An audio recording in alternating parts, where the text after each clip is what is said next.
العالمين وحده وأصلي وأسلم على خير أنبيائه ورسله وعلى آله وأصحابه وأتباعه إلى يوم لقائه وبعد.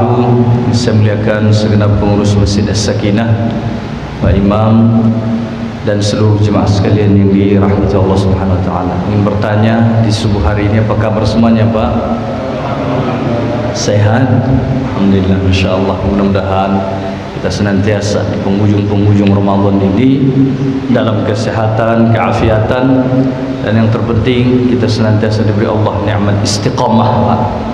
Nikmat istiqamah untuk memperbanyak amal ibadah. Di hadis disebutkan kana Nabi sallallahu alaihi wasallam, baginda Nabi sallallahu alaihi wasallam itu idza dakhala al-ashru, apabila sudah masuk 10 terakhir, yakni semakin ke ujung, jadda wajtahada, baginda Nabi sallallahu alaihi wasallam semakin bersungguh-sungguh beribadahnya, dan wasyaddal mizar, beliau mengikatkan, mengencangkan ikatan sarungnya.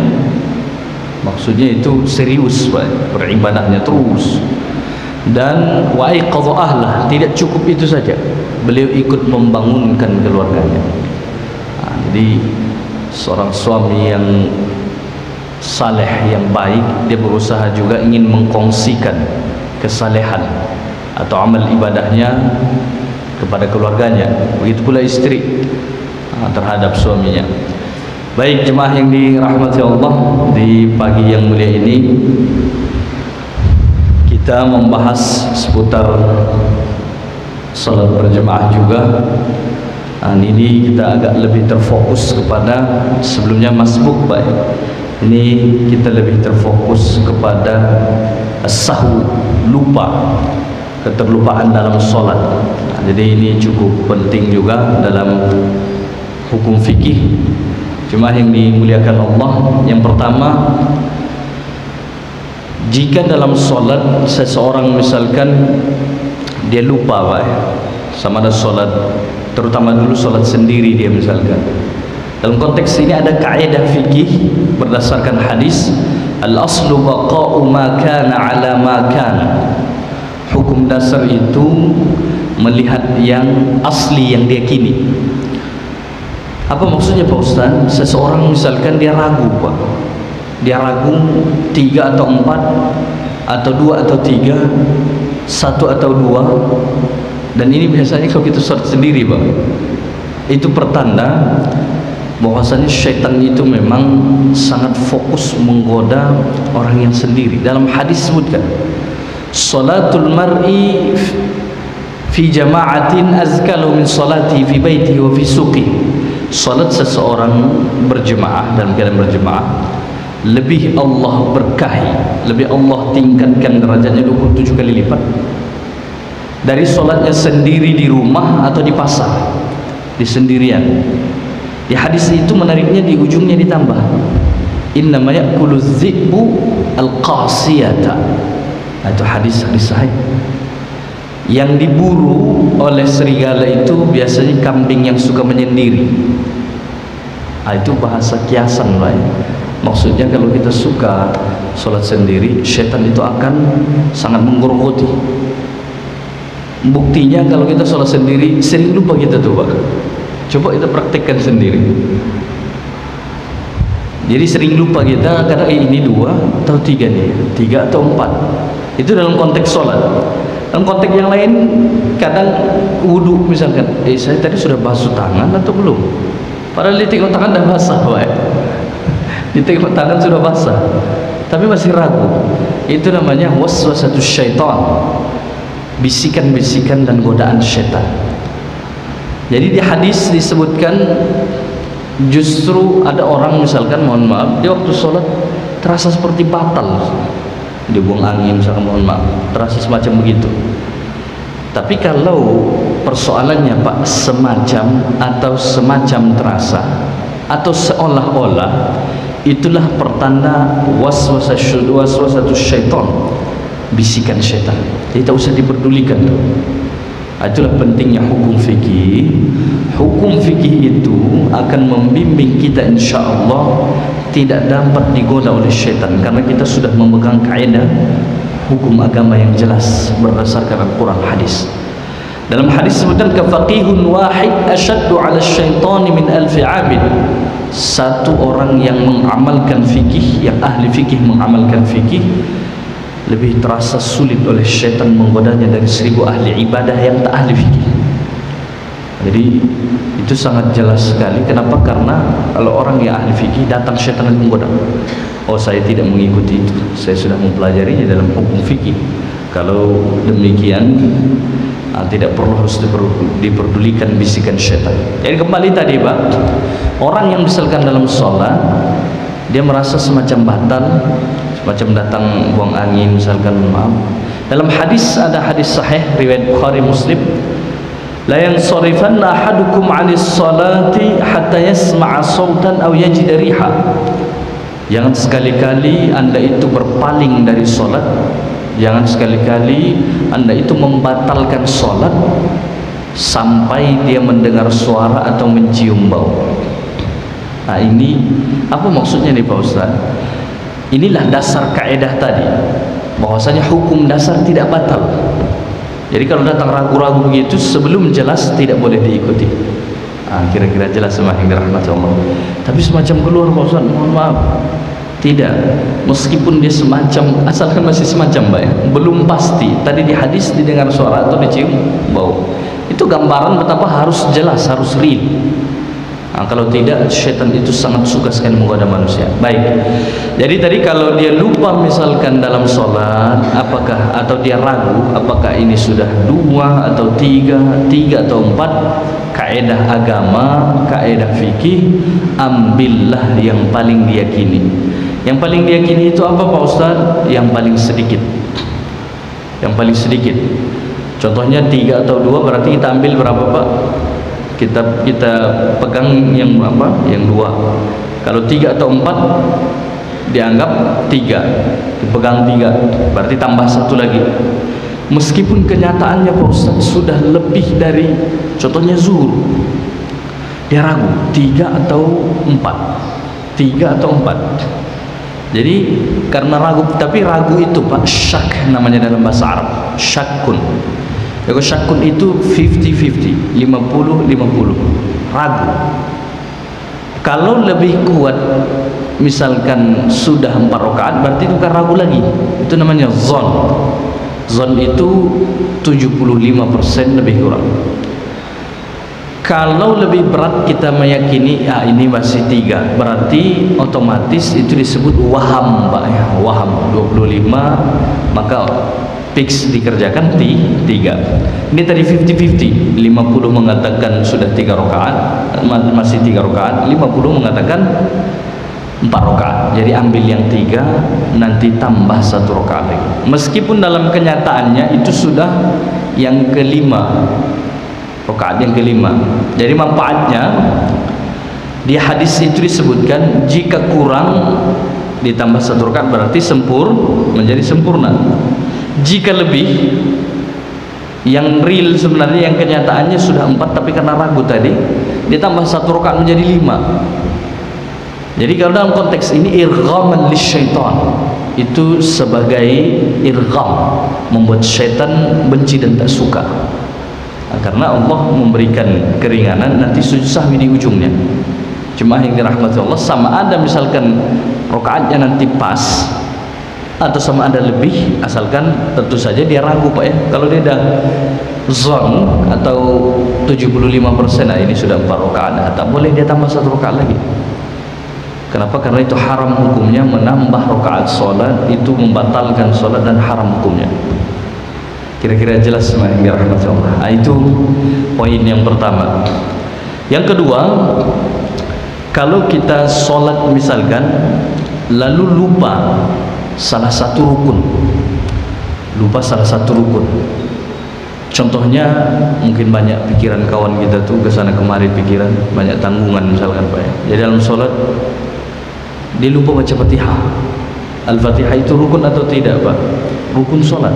Dalam mazhab kita setiap rakaat wajib baca Fatihah.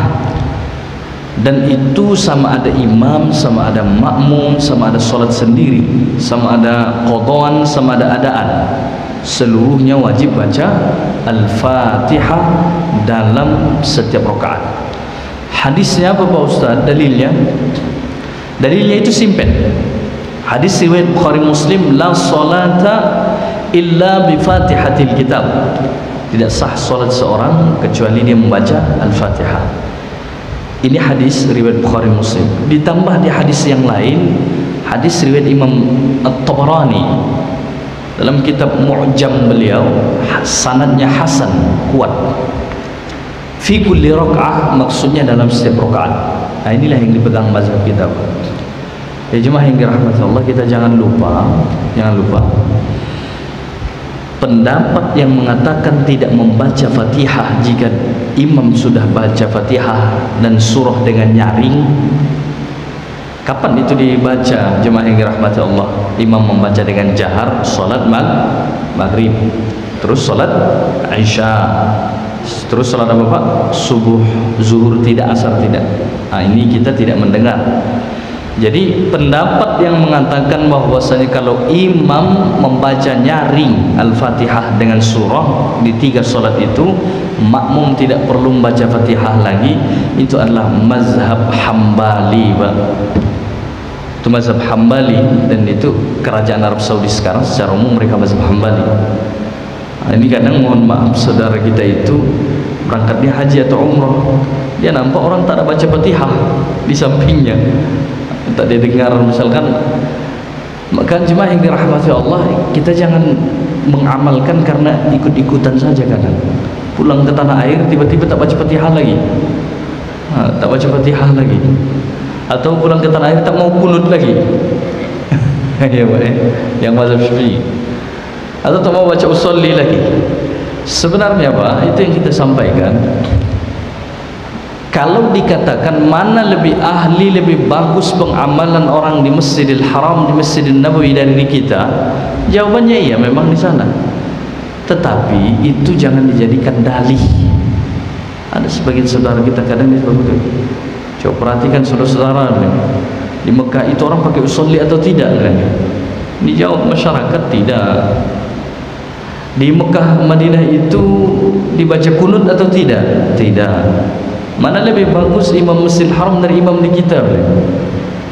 Itu dia dalih namanya, bahkan bukan dalil, itu helah namanya itu. Jadi jemaah yang dirahmati Allah, tanpa menyepelekan amalan saudara kita di sana, itu adalah perjalanan sejarah.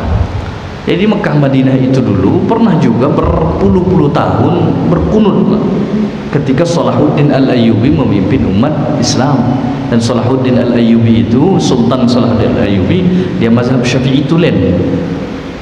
Ketika itu beliau sebenarnya berpusat di Damaskus, Syria, tetapi sampai ke Mekah Al-Madinah kekuasaan beliau. Jadi sekarang ini kerajaan Arab Saudi, kemuftian mereka mazhab Hambali.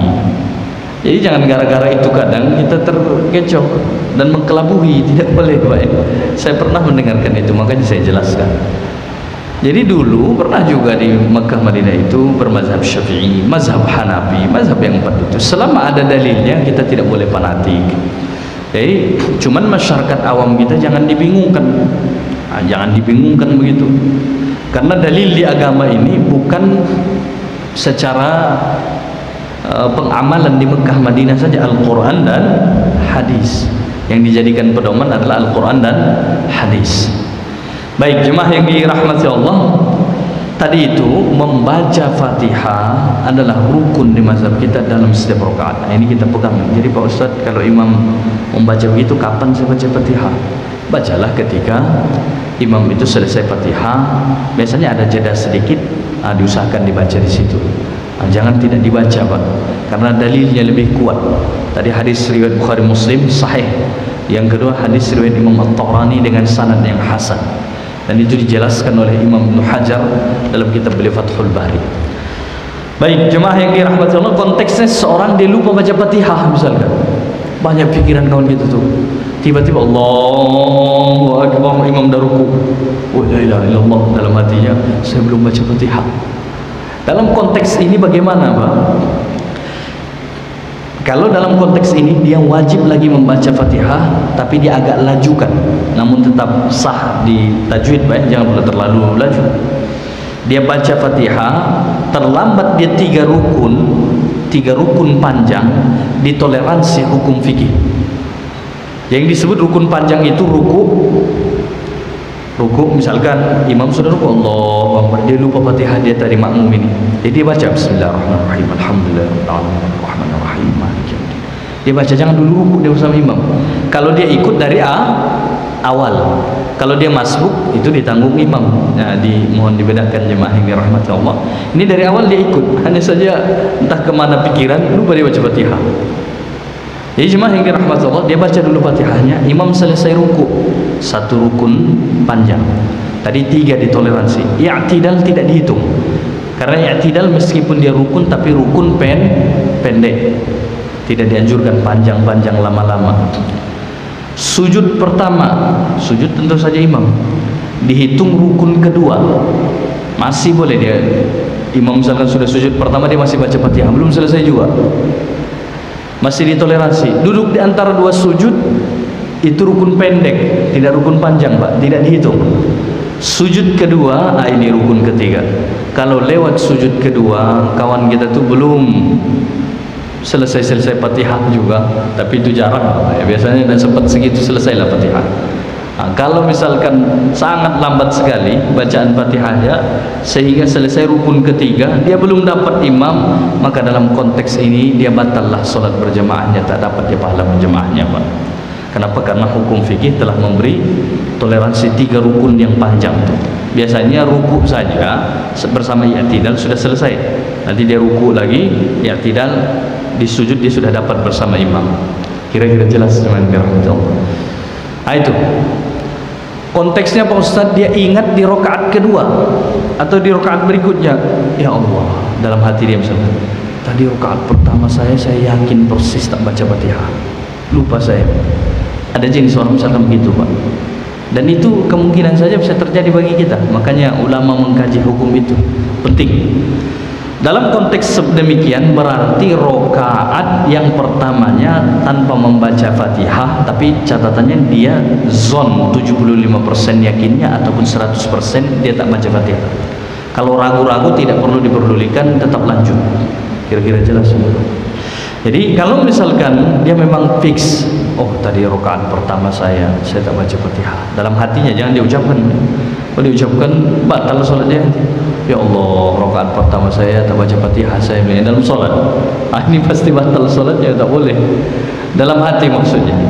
Ya Allah, rakaat pertama saya lupa Fatihah. Dalam konteks ini caranya, Pak, orang tersebut tak mesti harus dia batalkan salatnya. Ada hukum fikih agama, itulah pentingnya hukum fikih. Nanti rakaat yang pertamanya tidak dihitung, dianggap laghun, sia-sia, tidak dihitung meskipun dia dapat pahalanya. Selepas selesai imam salam, berdirilah dia 1 rakaat lagi, menambah 1 rakaat. Kira-kira jelas.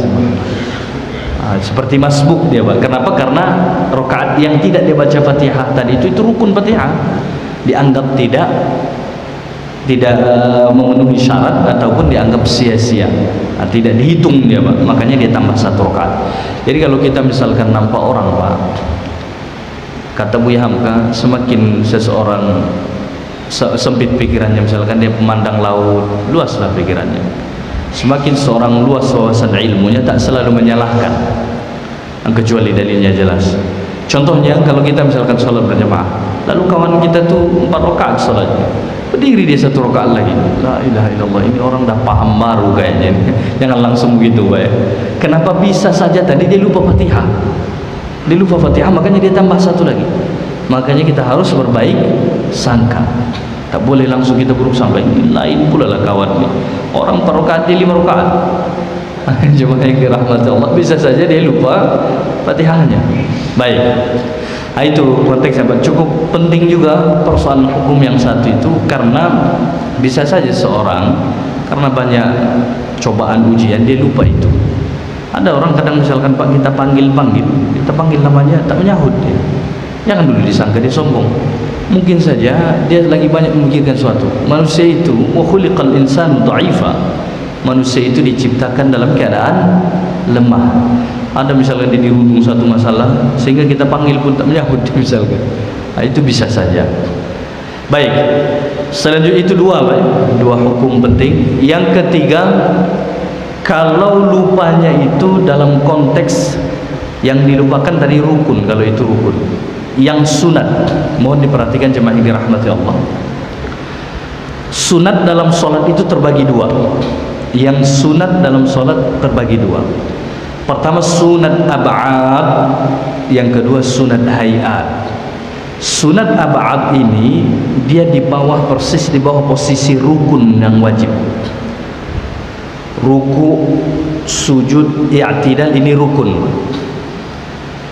Tapi ada nanti sunat ab'ad jumlahnya 8. Jumlahnya 8. Ini dikategorikan di bawah rukun, tidak sempat wajib, tetapi sunatnya sangat tinggi sekali. Sunat muakkad kalau dalam bahasa solat sunat misalkan, atau yang lain. Tapi ini disebut sunat ab'ad dalam solat. Yang 8 ini kalau dia tertinggalkan atau ditinggalkan, mohon diperhatikan bahasanya, bahasa fikih mirip undang-undang. Tertinggalkan tidak disengaja Pak ya. Ditinggalkan disengaja. Sama ada dia tidak melakukannya atau dia tinggalkan dengan sengaja atau tidak sengaja, lupa memang dia. Yang 8 ini, salah satu dari yang 8 ini, maka dianjurkan dia sujud sahwi di ujung sholatnya sebelum salam. Di mazhab kita, mazhab Hanafi, mereka berpendapat selepas salam. Jadi kalau kita sebelum salam kita sudah baca tasyahud akhir, kalau perlu baca doanya, selepas itu sebelum salam sujudlah 2 kali. Dengan niat sujud sahwi. Selepas sujud pertama bangkit dari sujud, duduk di antara 2 sujud, layaknya seperti sujud biasa. Sujud lagi, bangkit lagi, baru salam. Itu cara sujud sahwi Pak. Jadi jemaah yang dirahmati Allah, apa yang dikategorikan sunat ab'ad yang 8, mohon diperhatikan. Pertama tasyahud awal atau tahiyat awal di ujung rakaat kedua. Tasyahudnya, ucapannya. Jadi yang disebut tasyahud itu Pak, mulai dari at-tahiyyatul mubarakatus salawatut thayyibatu lillah sampai wa asyhadu anna Muhammadar Rasulullah. Itu yang disebut tahiyat atau tasyahud. Allahumma salli ala sayyidina Muhammad, ini salawatnya. Salawat dalam tasyahud. Jadi kadang kita karena digabungkan kita anggap itu satu saja. Itu sudah 2 tuh Pak ya. Tasyahud dengan salawat. Jadi kita perhatikan, lafaz tasyahud awal 1 sunat ab'ad. Kalau tertinggal tadi atau ditinggalkan, sunat di ujung sholat ditempel dengan sujud sahwi. Yang kedua, duduk untuk tasyahud awalnya. Namun diperhatikan, fikih ini sangat rinci sekali Pak. Duduk untuk tasyahud awalnya. Dia baca tasyahud tapi tak duduk. Pak Ustaz bilangnya, berarti ini orang disunatkan dia sujud sahwi karena duduknya saja itu disebut sunat ab'ad. Contohnya dia jongkok Pak, tapi jangan dipraktekkan lah. Kalau dia sehat misalkan, dia buat pula baca tasyahud, saya jongkoklah baca tasyahudnya, tak dia duduk, berarti dia meninggalkan 1 sunat ab'ad. Sunat nanti di ujung sholat dia sujud sahwi. Baik, duduk tasyahud awalnya 2. Yang ketiga, sholawat kepada Nabi SAW di tasyahud awal. Tasyahudnya saja sunat, sholawatnya juga sunat. Kira-kira jelas Pak? Berarti berapa? 3. Selanjutnya di kunut subuh di mazhab kita, mazhab Syafi'i. Kunut subuhnya itu sunat ab'ad. Solawat kepada ini coba kita flashback dulu Pak ya, ke belakang. Solawat kepada keluarga Nabi SAW di tasyahud akhir. Ini yang keempat. Solawat kepada keluarga Nabi di tasyahud akhir. Tadi tasyahud awal 3 Pak ya. Di tasyahud akhir itu, kalau tasyahud akhir wajib dia. Solawat kepada Nabi wajib, rukun. Solawat kepada keluarga Nabi, apa maksudnya Ustaz? Allahumma salli ala sayyidina Muhammad, Nabi kita, wa ala ahli sayyidina Muhammad. Ahli itu artinya keluarga. Kira-kira jelas Pak. Jadi tasyahud akhir misalkan saudara itu atau seorang itu membaca at-tahiyyatul mubarakatuh dan seterusnya, Allahumma salli ala sayyidina Muhammad, hanya sampai di situ saja, dia tak tambah, berarti dia meninggalkan sholawat kepada keluarga Nabi. Sunan ab'ad, nanti disunatkan dia di ujung solat, dia tempel, dia tutup kekurangan itu dengan sujud sahwi. Berapa Pak? 4. Yang kelima, kunut subuh, lafaz kunut subuhnya sampai kepada Allahumma hdina fiman hadait, sebelum wa sallallahu ala sayyidina Muhammad wa nastaghfiruka wa natubu ilaik, sampai di situ itu kunutnya Pak ya. Wa sallallahu ala sayyidina Muhammad wa ala alihi, ini sholawat. Jadi kunut subuhnya dia tinggalkan, otomatis dia meninggalkan sunat ab'ad, nanti dianjurkan dia sujud sahwi. Yang kedua, berdiri untuk kunut tersebut. Berdiri untuk kunut tersebut, tadi tasyahud dan duduk untuk tasyahudnya. Berdiri untuk kunut tersebut dihitung sunat ab'ad, berarti berapa? 6 ya. Kunut, berdiri untuk kunutnya. Yang ke-7, sholawat kepada Nabi di kunut. Wa sallallahu ala sayyidina Muhammadin nabiyil ummi. Dia tak baca itu misalkan, maka otomatis dia meninggalkan sunat ab'ad tadi namanya. Yang terakhir, sholawat kepada keluarga Nabi di ujung kunut itu. Wa sallallahu ala sayyidina Muhammadin nabiyil ummi wa ala alihi. Wa ala alihi keluarga Nabi kita. Wa ala alihi wa sahbihi wa baraka wa sallam. Dia misalkan hanya baca wa sallallahu ala sayyidina Muhammadin nabi, sampai situ saja, wa baraka wa sallam, maka otomatis dia meninggalkan salat kepada keluarga Nabi, dianjurkan dia sujud sahwi. Kira-kira jelas sebenarnya 8. Kalau tertinggal itu sama ada imam, terutama imam. Kalau makmum Pak, dia tinggal yang begini, nanti dianjurkan nggak bagi dia Pak Ustadz untuk sujud sahwi? Dia tunggu imam salam, selepas salam baru dia sujud sahwi. Kenapa? Kalau dia sujud sahwi sebelum imam salam, imam misalkan tak lupa itu Pak, cuman kawan ini dia lupa atau dia tak kerjakan salah satu yang 8 itu, maka dalam konteks tersebut selesai dulu imam salam, baru dia sujud sahwi. Kira-kira jelas Pak? Kalau imam belum selesai sujud salam, dia sujud sahwi, itu pelanggaran. Dia sudah tidak mengikuti imam. Kira-kira jelas? Itu penting sekali. Kalau imam yang lupa, maka hendaklah dilakukan oleh imam ini sujud sahwi. Misalkan imam nak berdiri ke rakaat ketiga Pak, di ujung rakaat kedua itu tentu saja ada tasyahud, ada tahiyat. Maghrib misalkan rakaat kedua ada 2 tasyahud Pak ya. Tasyahud pertama di rakaat kedua. Ini imam ini misalkan lupa beliau, dan itu manusiawi Pak. Jika ada imam lupa, jangan kita langsung mendaunkan imam, tak boleh. Sebab Nabi kita dalam beberapa konteks pernah juga beliau lupa. Baik, cuma yang dirahmati Allah, imam misalkan berdiri tanpa tasyahud awal. Jadi mohon diperhatikan, makmum yang dekat dengan beliau ini, di sinilah pentingnya, letak pentingnya Pak, posisi di dekat imam. Letak pentingnya hukum di posisi di belakang imam ini, supaya mengetahui setidaknya hukum-hukum dasar sholat berjamaah, supaya mereka mengingatkannya. Ya, perhatikanlah, kalau imam berjalan belum sempat setengah perjalanan menuju berdiri, mohon diperhatikan Pak ya. Boleh Pak Ustadz saya tengok, dalam mazhab Maliki boleh melihat ke depan Pak ya, sholat. Di mazhab kita bagusnya melihat tempat sujud. Jadi kalau rada-rada misalkan imam ini kok semacam tak tasyahud imam, yang di belakang beliau ini boleh melihat ke depan. Kenapa? Karena bisa saja imam misalkan sakit atau bagaimana, boleh dia tengok ke depan.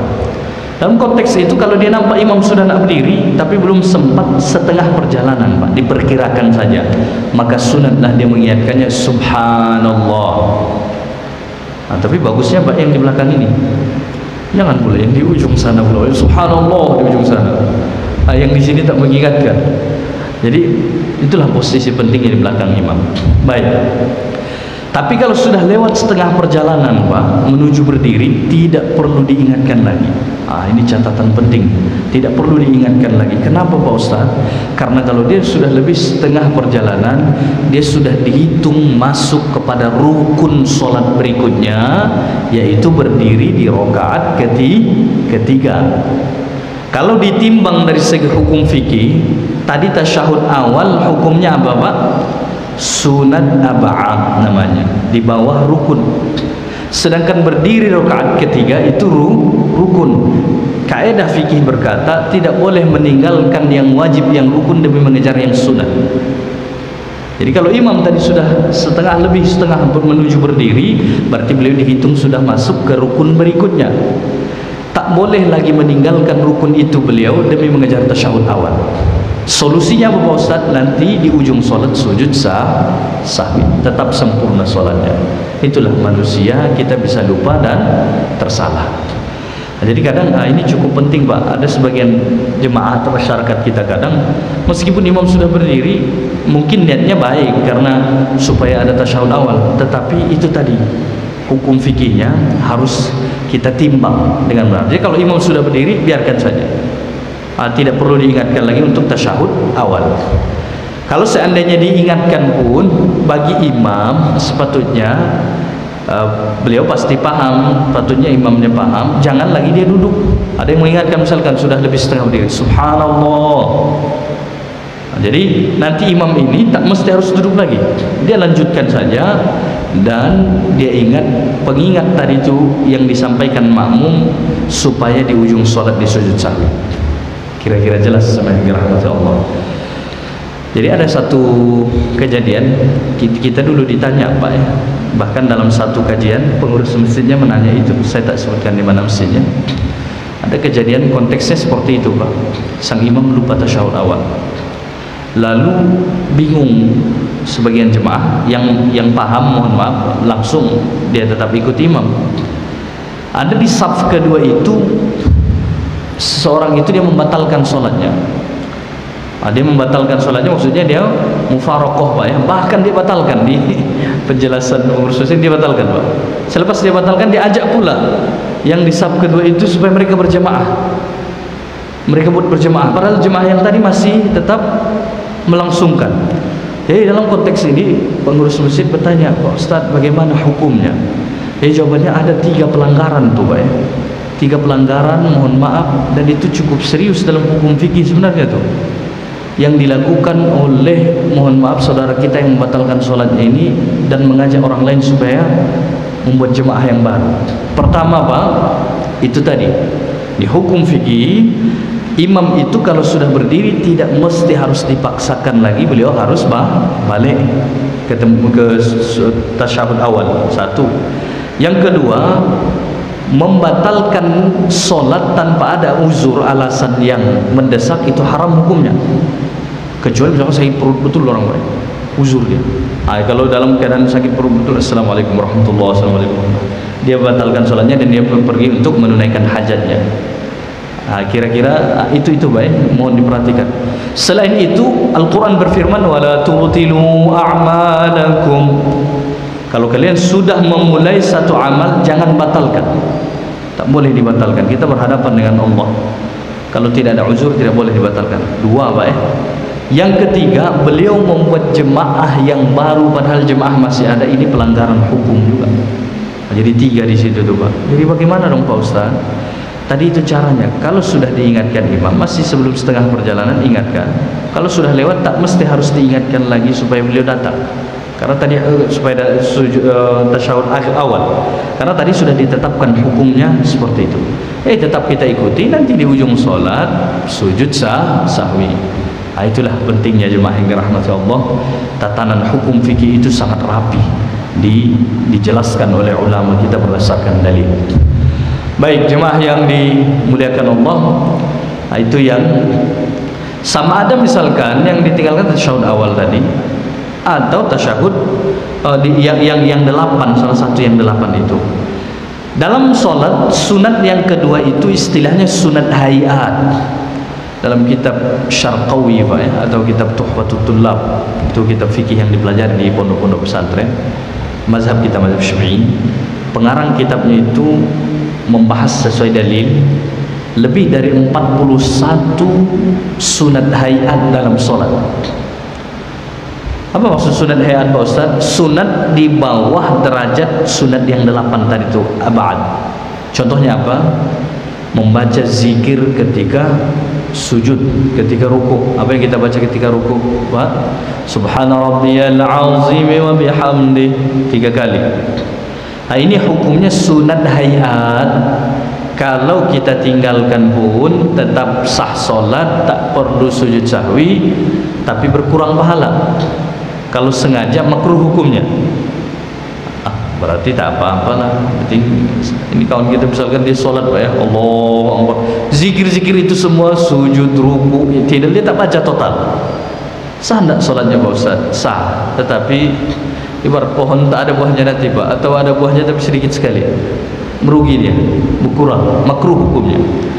Baik, jemaah yang dirahmati Allah, apalagi yang sunat hayat cukup banyak dalam solat Pak ya.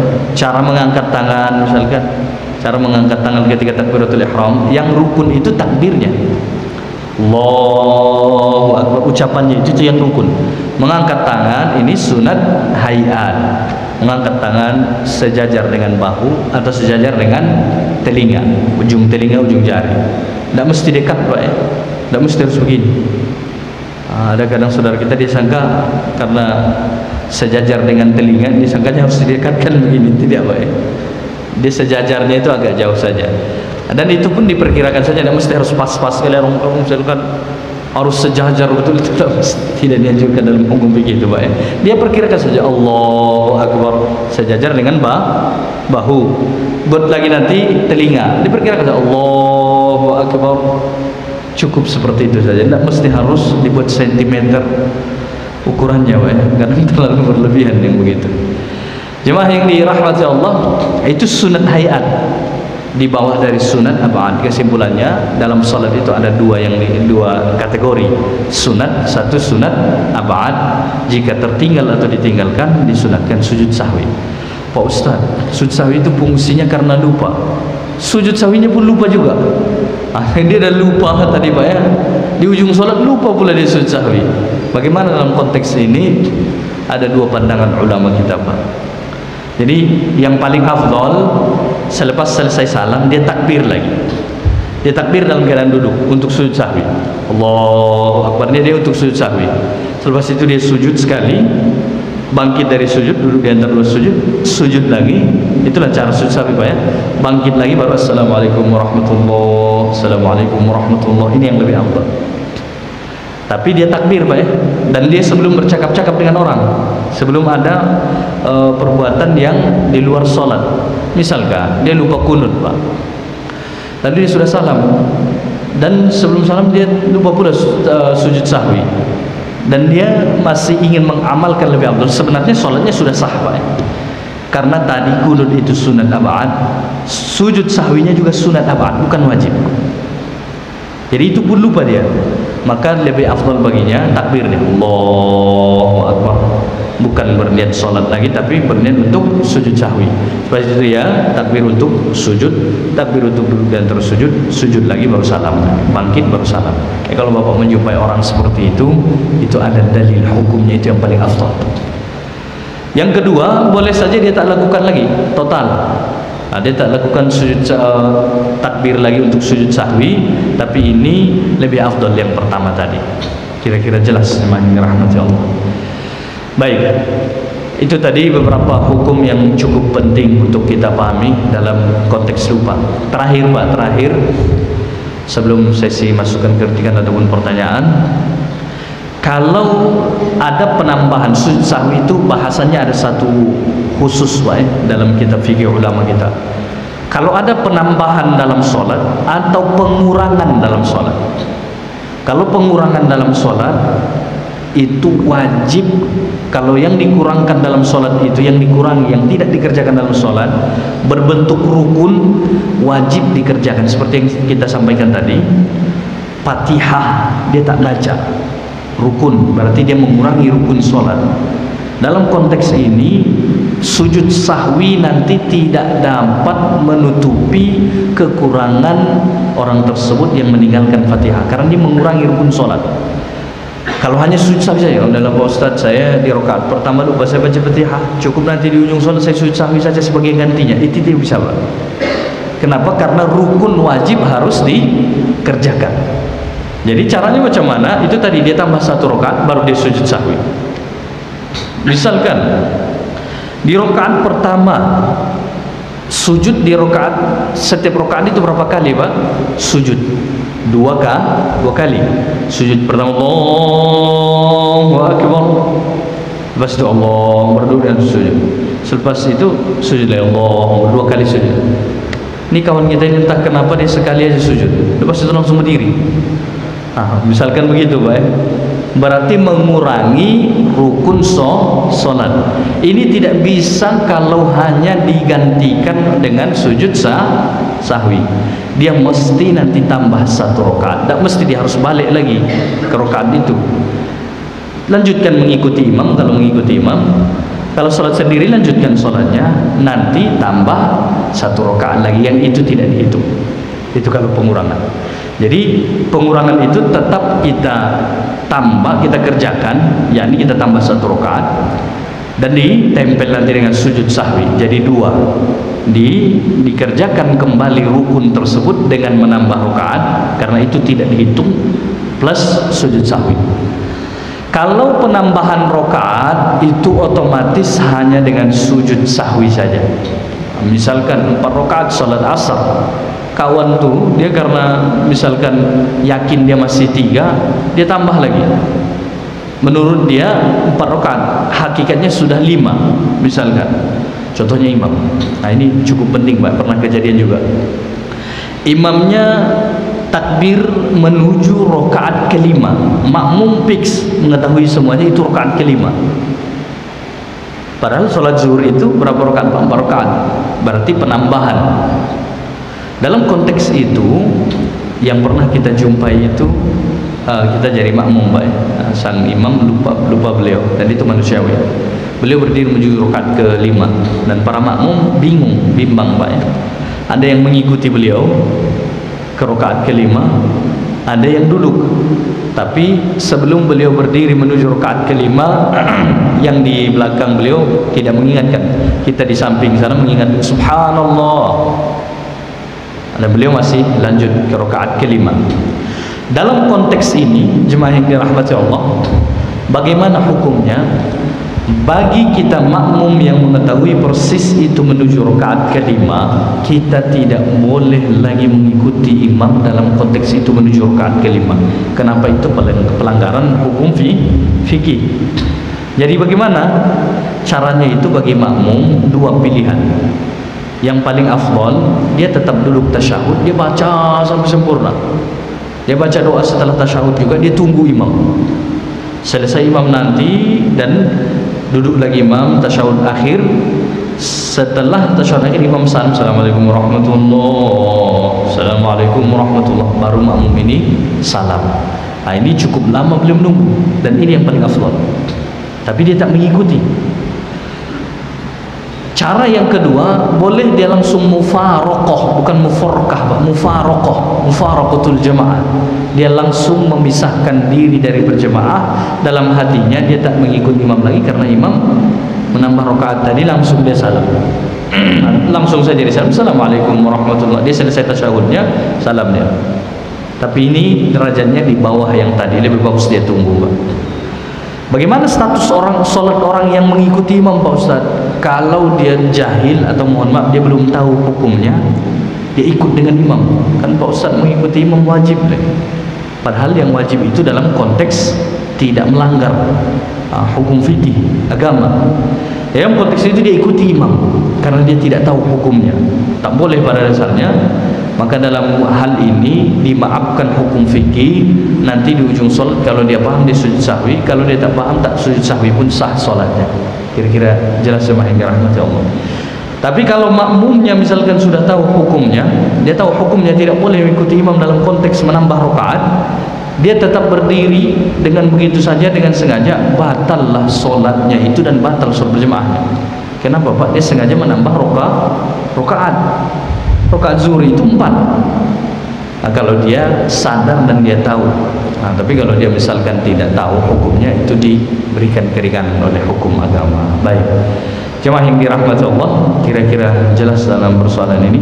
Mudah-mudahan insyaallah ada memberi pencerahan bersama bagi kita untuk dapat kita amalkan. Mana tahu terjadi dalam sholat berjemaah begitu. Karena dalam sholat berjemaah Bang, bisa saja sang imam misalkan meninggal dunia. Banyak saudara kita misalkan husnul khatimah, di sholat dia meninggal dunia, disangka sujud terlalu lama, rupanya kawan itu sudah meninggal dunia. Bisa saja Allah maha menghendaki. Jadi kalau kita meninggal dunia dalam hal yang baik, itu pertanda baik Pak. Orang meninggal dunia ketika sholat, banyak ulama meninggal dunia di hal-hal yang baik Pak. Ada ulama dulu namanya Syekh Muhammad Ghazali, beliau ketika berpidato jatuh dia Pak, meninggal dunia. Itu pertanda baik. Sholat misalkan, atau selepas sholat di Batam dulu belum lama Pak, berzikir lepas sholat tiba-tiba imam jatuh dan dia meninggal dunia. Dan itu bukan hal yang buruk, hal yang baik. Dalam konteks misalkan sholat berjemaah, imam sehingga akan meninggal dunia misalkan imam Pak ya, dalam konteks itu para makmum ini tak boleh membatalkan sholatnya seluruhnya. Kenapa? Karena ada 2 hak di situ. Satu hak jenazah, satu hak menghadap kepada Allah, sholat. Ya bagaimana konteksnya? Sebagianlah membatalkan sholatnya, mengurus jenazah tersebut. Ada yang mengambil alih, namanya nanti mustakhlif, orang yang menggantikan posisi imam. Setelah diangkat jenazah saudara kita itu oleh beberapa orang yang membatalkan sholatnya, pasti ada yang membatalkan sholatnya Pak. Nanti dia boleh masbuk. Selepas diletakkan dengan bagus, diberi kabar masih ada sholat, dia sholat. Orang-orang ini Pak ya, katakanlah 5 orang misalkan, sholat jangan total dibatalkan. Tidak boleh, sebab fardu kifayah jenazah, mengurus jenazah fardu kifayah, dan itu fardu kifayahnya memandikan dan seterusnya. Status pengurusannya fardu kifayah. Sholat juga dalam mazhab kita, sholat berjemaah pendapat yang paling kuat fardu kifayah. Pendapat yang paling kuat Pak ya, maksudnya harus ada sholat berjemaah di satu kampung itu, dan tidak boleh dibatalkan kalau sudah dimasuki tadi. Itulah wala tubtilu a'malakum.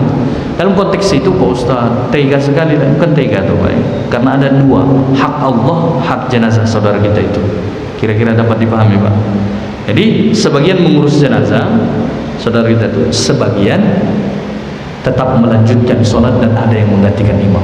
Itulah pentingnya hukum fikih itu Pak. Jadi tidak serta-merta ada pernah kejadian begitu mereka batalkan seluruhnya Pak sholatnya, kalang kabut mereka. Padahal tidak. Nanti yang di belakang imam ini sepatutnya ada yang memahami. Diangkat dulu jenazah saudara kita ini, bukan tak dihormati Pak, tapi hukum itu harus kita kerjakan dengan tepat, karena hak Allah ada juga di situ. Jadi harus dijalankan dua-duanya. Baik, jemaah yang dirahmati Allah, saya rasa itu yang dapat kita sampaikan. Sudah jam 6, mana tahu ada yang tidak memberi masukan atau pertanyaan, dipersilahkan. Dan ini acara bebas Pak ya, mana tahu ada yang ada hajat, ada pekerjaan, tidak kita tahan langkahnya lagi. Silakan Pak Ustaz. Waalaikumsalam warahmatullahi wabarakatuh. Bagaimana cara kita menggantikan imam yang batal dalam hal hukum qauliyah dan fi'liyah yang jelas? Itu kita makmum. Ya. Kemudian yang batal. Misal batal imam ketika baca Al-Fatihah dia ngomongin, kita maju. Apakah kita teruskan Al-Fatihah yang potong itu, atau kita kembali ke bawah? Baik. Kedua Ustaz, bagaimana pula sikap imam yang batal tadi? Bisa dia batalnya dalam keadaan sujud, kan posisi semua sujud. Ya. Apakah dia bangkit berikutnya atau dia pergi atau dia masih seperti itu? Waalaikumsalam warahmatullahi wabarakatuh. Menarik Pak ya. Jadi mohon kita perhatikan, al-mustakhlifu kal mustakhlaf. Kaidahnya begitu. Orang yang menggantikan sama dengan orang yang digantikan dalam konteks hukumnya. Dan falyabni ala ma banah. itu bahasa fikihnya.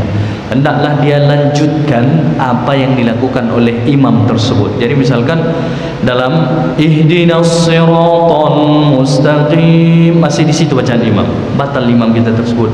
Lalu beliau mengisyaratkan misalkan ke makmum belakangnya, silahkan lanjutkan. Atau dia berbicara pun kalau imam sudah batal sholatnya boleh Pak ya. Jangan pula nanti makmum ini yang berbicara. Kalau makmum berbicara otomatis batal sholat. Jadi imam yang berbicara misalkan boleh, Pak tolong silahkan maju, saya batal wudhu saya. Tak gengsi itu Pak. Atau misalkan dia tak berbicara tapi diisyaratkan dan dia bergerak dan dia pergi, berarti orang tersebut harus memahami sang imam ada uzur, dia batal misalkan. Dan kaidahnya tadi falyabni ala ma banah, dia lanjutkanlah apa yang dikerjakan imam, tak mesti dia ulangi dari awal, tak mesti dia ulangi bacaan Fatihahnya lagi Pak. Kapan tadi imam itu batalnya, disitulah. Misalkan pas ihdinas siratal mustaqim, Pak Ustadz imamnya kita tak tahu, jangan-jangan sebelumnya sudah dia batal. Yang kita lihat adalah zahirnya, zahirnya yang kita lihat, hakikatnya tidak. Kenapa? Karena hakikatnya fikih adalah membahas zahirnya saja. Kalau imam misalkan tadi pas ihdinas siratal mustaqim, kita yang menggantikan, kita baca ihdinas siratal mustaqim siratal ladzina an'amta 'alaihim, dan seterusnya. Kalau ketika ruku maka kita ruku.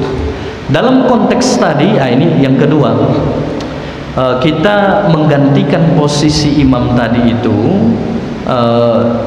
dalam keadaan sujud. Ini mohon diperhatikan baik. Kalau dalam keadaan sujud, jika makmum yang menggantikan datang imam misalkan, dia batal ketika sujud Pak, bisa saja. Lalu dia datang ke belakang, dia sampaikan ke orang tersebut, ke makmum, Pak tolong gantikan saya ke depan, batal dulu saya. Didekatkan misalkan ke telinga orang tersebut dalam keadaan sujud. Bagaimana? Ini ada dua cara Pak. Yang pertama, boleh ini orang dia merangkak ke depan dalam keadaan ruku, tapi itu janggal nampak. Boleh yang kedua dia berdiri, Pak, dia berdiri dan dia melangkah ke depan baru dia sujud. Gerakan ini semua tidak dihitung gerakan membatalkan sholat, karena itu kemaslahatan sholat. Kira-kira jelas Pak? Itu yang lebih relevan itu.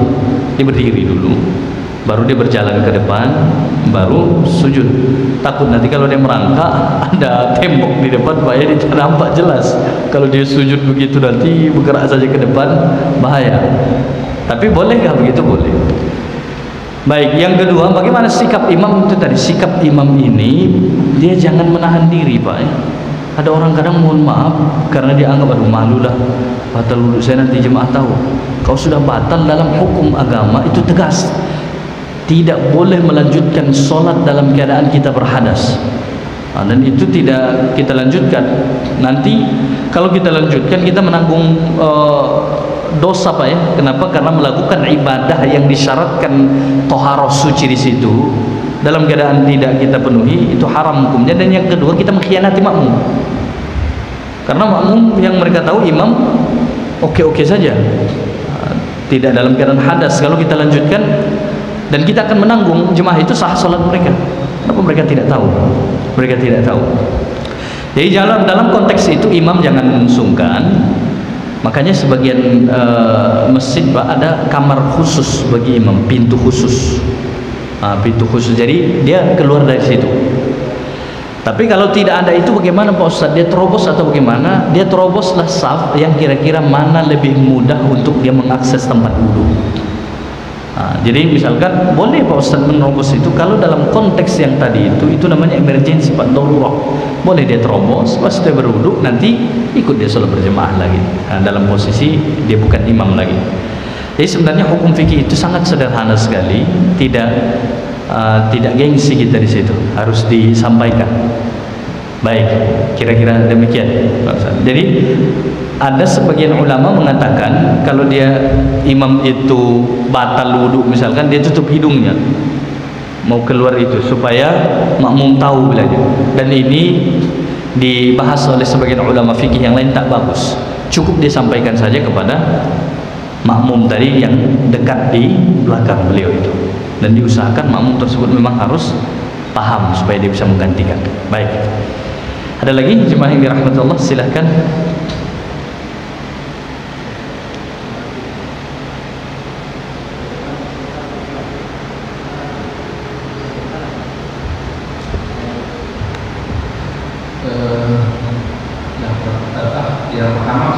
siapakah yang semestinya berinisiatif membantu seandainya ada kasus berjemaah, kemudian ada yang tumbang resiko meninggal, atau siapakah semestinya yang berinisiatif?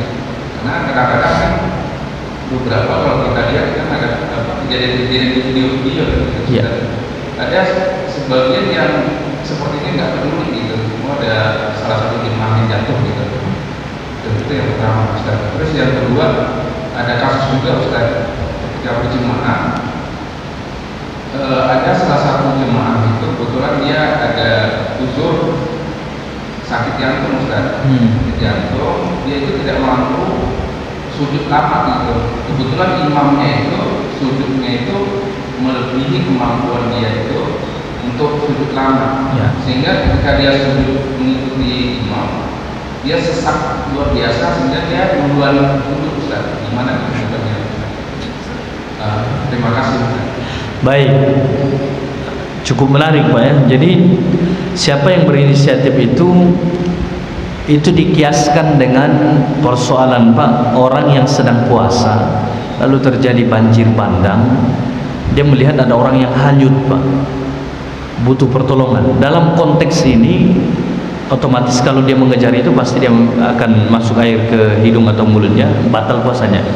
Dalam konteks itu orang yang mengetahui itu wajiblah dia batalkan puasanya Pak ya. Hukumnya bukan haram lagi, dia wajib dia batalkan puasanya, dan dia kejar itu orang untuk membantu nyawa orang tersebut lebih dihargai Allah, dan puasa ini orang nanti bisa dia qadha. Kira-kira jelas sama yang dirahmati Allah. Itu kasus emergensi. Dalam konteks ini siapa yang paling dekat, misalkan di saf kedua lalu tumbang kawan kita tuh, siapa yang di sampingnya dia batalkan sholatnya dan dia urus itu.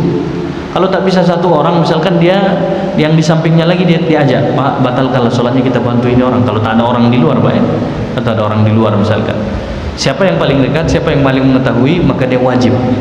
Dan makanya dalam hukum fikih itu Pak, hukumnya selalu ada 5: wajib, sunat, haram, makruh, mubah. Ini bisa berlaku kepada seluruh ibadah. Konteksnya misalkan puasa itu ibadah wajib, tapi dalam menyelamatkan nyawa orang lain tidak ada jalan lagi kecuali membatalkan puasa. Wajib membatalkan puasa, pada dasarnya haram membatalkan puasa Pak, tapi berubah status karena keadaan emergensi. Itu satu. Yang kedua, solusi bagi jemaah yang tadi memang terus terang kita sampaikan Pak, kita belum menjumpai dalil secara khusus apakah orang tersebut kalau dia penyakit asma misalkan atau jantung tidak bisa sujud lama, lalu otomatis beliau itu dikategorikan uzur untuk mendahului imam. Terus terang belum kita jumpai, tetapi secara umum wallahu alam, kalau dia masih ingin mendapatkan pahala berjemaah, silahkanlah misalkan dia ikut dari awal, tapi pas sujudnya misalkan sujud di rakaat pertama sudah lama imam ini, maka dalam konteks itu bolehlah dia tidak mengikuti berjemaah lagi, cukup dari awal saja sampai sujud, nanti dia bangkit dan dilanjutkan sholatnya. Wallahu alam. Itu dikiaskan semacam pada orang yang sholat syiddatul khauf dalam pertempuran misalkan zaman dahulu, dan sulit sekali. Di masa Nabi, sahabat barisan yang pertama sholat bersama beliau, setelah 1 rakaat lanjutkan, masuk lagi pasukan yang lain dan seterusnya, karena itu emergensi orang yang dalam keadaan asma atau penyakit jantung tadi. Namun apakah dia ikuti lagi Pak Ustadz? Tidak lagi. Kenapa? Karena kalau sudah mendahului imam, statusnya batal berjemaahnya Pak berikutnya. Kalau mendahului imam, sebagian ulama ada mengatakan harus 3 rukun dia mendahului imam supaya dihitung dia otomatis tidak mendapatkan berjemaah lagi dengan imam tersebut. Namun secara realnya bolehlah orang tersebut misalkan di rakaat pertama masih mengikuti imam dan dia terdahulu dari imam tadi 2 kali sujud, berarti rakaat pertama. Selepas itu dia lanjutkan sholatnya sendiri. Kenapa? Karena dalam konteks tersebut dia tidak dihitung berjemaah lagi. Ada keringanan enggak Pak Ustaz? Ada, wallahu alam. Sedangkan orang yang misalkan sakit biasa saja Pak, dia tak sholat berjemaah, itu usuh, apatah lagi orang yang sakit seperti itu. Baik, kira-kira demikian.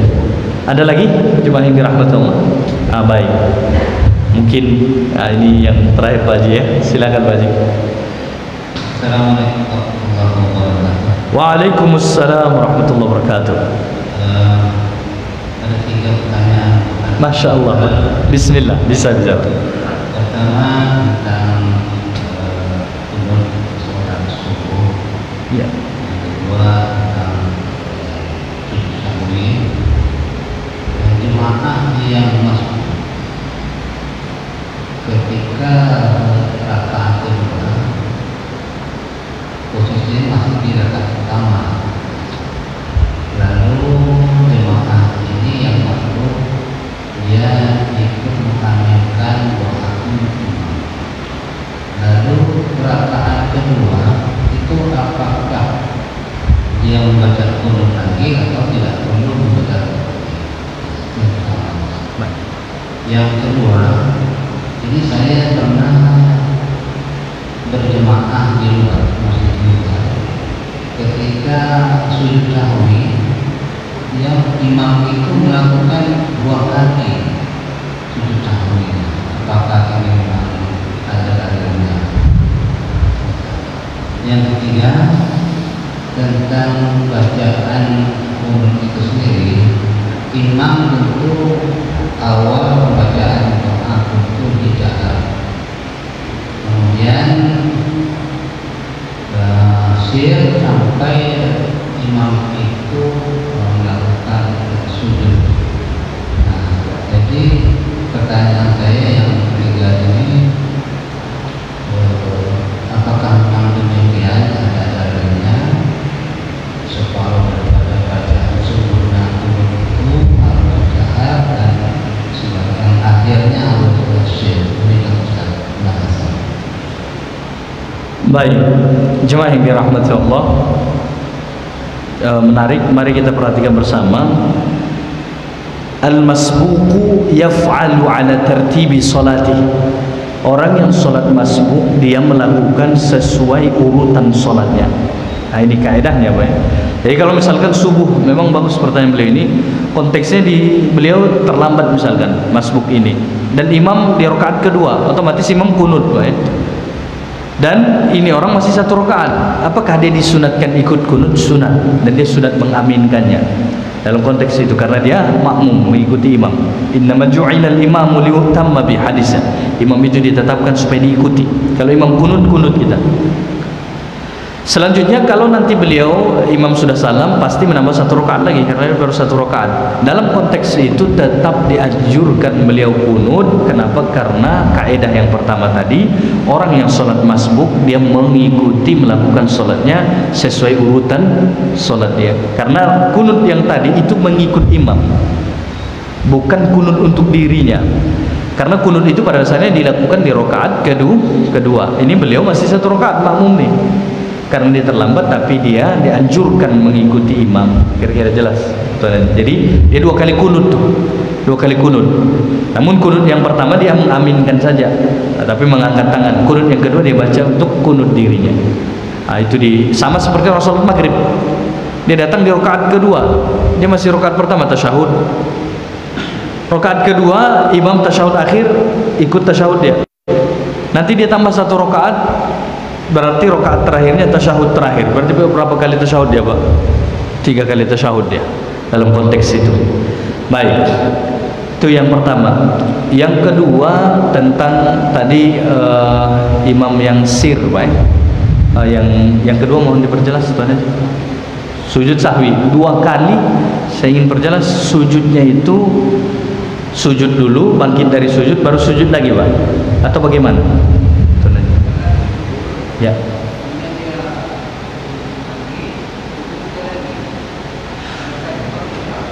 Baik.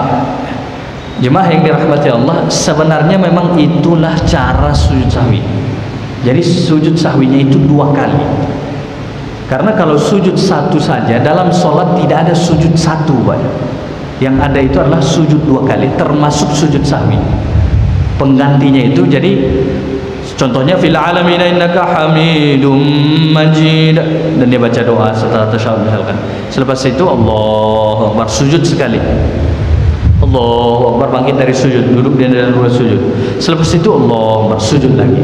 Selepas itu bangkit lagi, Allahu Akbar, baru salam. Inilah sujud sahwi itu, Pak Haji. Berarti yang dikerjakan imam kita itu tepat, orang tersebut tepat. Yang terakhir tentang bacaan kunut yang di dalam kitab fikih mazhab kita, mazhab Syafi'i, adalah sampai kepada waqina syarra ma qadait, itu imam menjaharkan, fa innaka taqdi wa la yuqda alaik. Sebagian ulama di mazhab kita termasuk dalam kitab ini, I'anatul Talibin, di kitab ini, di kitab-kitab mazhab Syafi'i rata-rata seperti itu, disunatkan nanti disirkan, fa innaka taqdi wa la yuqda alaik wa innahu la yadhi'u wa la yu'izzu man 'alayk, sampai kepada wa nastaghfiruka wa natubu ilaik. Sampai di situ.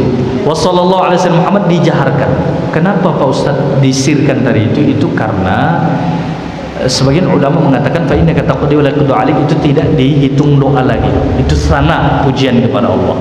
Makanya tidak dijaharkan. Yang dijaharkan supaya diaminkan makmum adalah doanya. Di wassallallahu alaihi wasallam Muhammad ini bagusnya imam menjaharkan, Pak. Itu nanti dia jaharkan lagi karena salawat itu doa. Wassallallahu alaihi, mohon diperhatikan, Allahumma hdina fi man hadait wa afina min seterusnya sampai waqina syarra ma bi rahmatika syarra ma qadait. Amin amin semua. Selepas itu fa innaka taqdi wa la yuqda alaik. Ini sir. Wa inna lillahi wa inna ilaihi raji'un. Nastaghfiruka wa natubu ilaik. Selepas menjelang ketika salawat dijaharkan lagi, wassallallahu ala sayyidina wa habibina Muhammadin nabiyil ummi wa ala alihi wa sahbihi wa baraka wa salam, amin, baru sujud. Inilah cara yang sesuai dengan anjuran di mazhab kita, mazhab Syafi'i.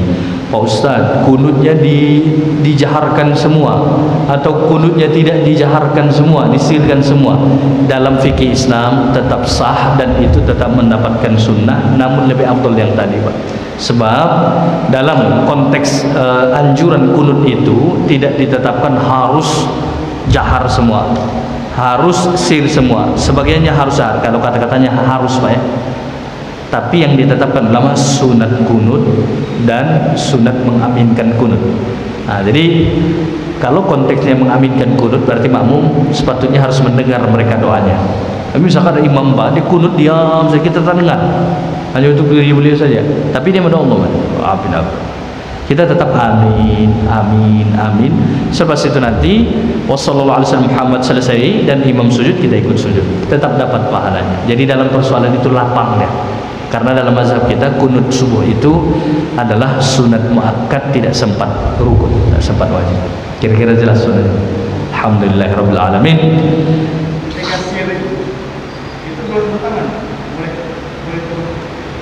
Bagusnya tidak, Pak Ustaz. Bagusnya tidak. Kenapa? Karena di ujung Pak Indah Ketaput itu ada solawat kepada baginda Nabi Sallallahu Alaihi Wasallam. Jadi diapakan doa. Jadi kalau turunkan lagi, naikkan lagi, itu semacam abas namanya, Pak. Abas itu kesia-siaan.